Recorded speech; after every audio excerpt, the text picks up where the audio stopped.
Number 1, toddler's long nails. Napansin ko talaga, every time na may sugat siya, i-check ko yung nails niya. At lagi-lagi, pag may sugat siya, haba din yung nails niya. So, ang ginagawa ko na, ginugupitan ko siya once a week. Number 2, mama's long nails. Nag-iingat na ako kasi dati, kung wala pa siyang 1-year-old, palapit siya sa akin. Haba pala yung nails ko nun. Nasugat siya sa mukha. Simula nun, nag-iingat na ako. Yung feeling ko kahapon, nung nakat ko yung nails ko, parang productive na ako for the day. Parang may ginawa na akong tama. To prevent, na-try ko ng weekly na lang din.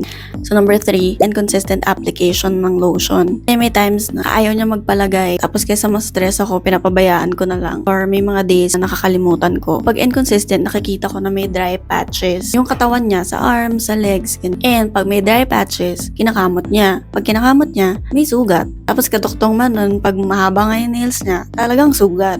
Yung ginagawa ko na is, dati kasi nakalagay yung lotion sa loob ng drawer. Hindi ko nakakita, nakakalimutan ko. Nilabas ko na siya, taas lang siya ng shelf at sa madaling abutin. Number 4, going out without the right clothing. Ibig sabihin ko, kapag lumalabas siya nang hindi siya nakapajama, hindi takip yung tuhod niya. May time na lumabas kami, hindi siya nakapajama, naka-shorts lang siya. O naka-diaper, nadapa siya. So nagkasugat siya para maiwasan napasuot ng pajama or lagpas tuhod para safe. Share nyo din yung common causes ng sugat ng toddlers nyo in comment below how do you prevent them.